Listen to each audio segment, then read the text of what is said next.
ایک لڑکی جس کا نام تبسم تھا، اس کی شادی ہوئی۔ وہ سسرال میں اپنے شوہر اور ساس کے ساتھ رہتی تھی۔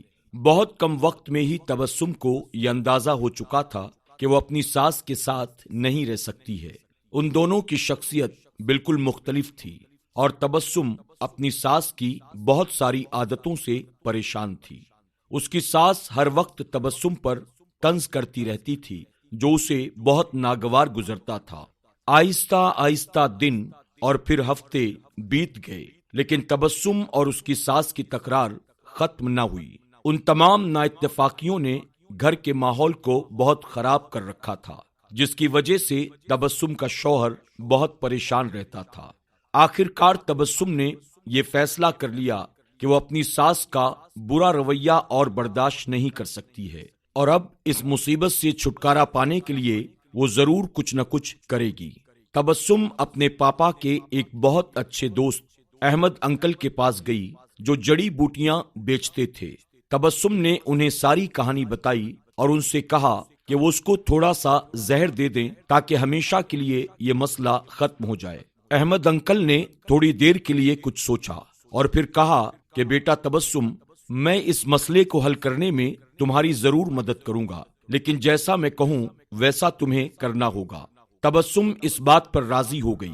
احمد انکل ایک کمرے میں گئے اور تھوڑی دیر کے بعد اپنے ہاتھ میں کچھ جڑی بوٹیاں لے کر واپس آئے۔ انہوں نے تبسم سے کہا کہ تم اپنی ساس کو مارنے کے لیے فوری زہر استعمال نہیں کر سکتی، کیونکہ اس طرح سب کو تم پر شک ہو جائے گا۔ اس لیے میں تمہیں یہ جڑی بوٹیاں دے رہا ہوں، یہ آہستہ آہستہ ان کے جسم میں زہر پھیلائیں گی۔ بس تمہیں کرنا کچھ یوں ہے کہ ہر روز تم کچھ اچھا پکانا اور پھر انہیں کھانا دیتے وقت اس میں یہ جڑی بوٹیاں ڈال دینا۔ اور ہاں، اگر تم چاہتی ہو کہ کوئی تم پر شک نہ کرے کہ تم نے انہیں مارا ہے، تو تمہیں یہ خیال رکھنا ہوگا کہ تمہارا رویہ ان کے ساتھ بہت دوستانہ ہو۔ ان سے کسی طرح کا بھی لڑائی جھگڑا مت کرنا، ہر بات کو ان کے ماننا اور ان کے ساتھ ایک ملکہ کی طرح برتاؤ کرنا۔ تبسم یہ سب سن کر بہت خوش ہوئی۔ اس نے احمد انکل کا شکریہ ادا کیا اور جلدی سے اپنے گھر واپس آ گئی، کیونکہ اب اسے اپنی ساس کو مارنے کا کام شروع کرنا تھا۔ دیکھتے ہی دیکھتے ہفتے گزر گئے اور پھر مہینے۔ تبسم روز کچھ نہ کچھ اچھا پکا کر اپنی ساس کو خاص طور پر پیش کرتی تھی۔ اسے اچھی طرح سے یہ بات یاد تھی کہ احمد انکل نے اس سے کہا تھا کہ اسے اپنے غصے پر قابو رکھنا ہوگا، اپنی ساس کی خدمت کرنی ہوگی اور اس کے ساتھ اپنی ماں جیسا برتاؤ کرنا ہوگا۔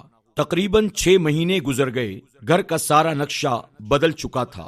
تبسم نے کوشش کر کے اپنے غصے پر قابو کرنا سیکھ لیا تھا۔ اب اکثر وہ اپنی ساس کی باتوں پر ناراض اور غصہ نہیں ہوتی تھی۔ 6 ماہ میں ایک بار بھی اس کا اپنی ساس سے جھگڑا نہیں ہوا تھا، اور اب وہ اسے بہت اچھی لگنے لگی تھی اور ان کے ساتھ رہنا بھی آسان لگنے لگا تھا۔ اس کی ساس کا رویہ بھی اس کے ساتھ بہت بدل چکا تھا۔ وہ بھی تبسم کو اپنی بیٹیوں کی طرح پیار کرنے لگی تھی۔ وہ اپنے سب دوستوں کے درمیان تبسم کی تعریفیں کرتی تھی۔ تبسم اور اس کی ساس اب دونوں ایک دوسرے کو ماں بیٹی کی طرح سمجھنے لگے تھے۔ تبسم کا شوہر بھی یہ سب دیکھ کر بہت خوش تھا۔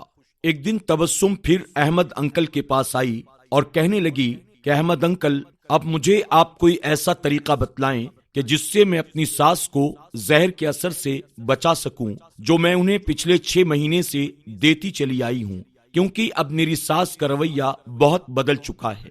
میں ان سے بہت پیار کرتی ہوں اور میں نہیں چاہتی کہ وہ اس زہر کی وجہ سے ماری جائیں جو میں نے ان کو دیا ہے۔ احمد انکل مسکرائے اور کہنے لگے، تمہیں ڈرنے کی کوئی ضرورت نہیں، میں نے تمہیں زہر نہیں دیا تھا، بلکہ جو جڑی بوٹیاں میں نے تمہیں دی تھیں وہ وٹامن کی تھیں تاکہ ان کی صحت بہتر ہو جائے۔ زہر صرف تمہارے دماغ میں اور تمہارے رویے میں تھا، لیکن وہ سب تم نے اپنے پیار سے ختم کر دیا ہے۔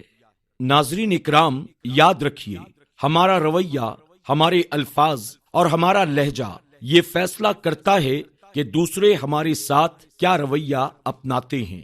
ہمیں اور آپ کو چاہیے ہم ہر ایک کے ساتھ حسن سلوک سے، محبت سے پیش آئیں تاکہ لوگ ہمارا بھی احترام کریں اور ان کے دل میں ہمارے لیے محبت پیدا ہو۔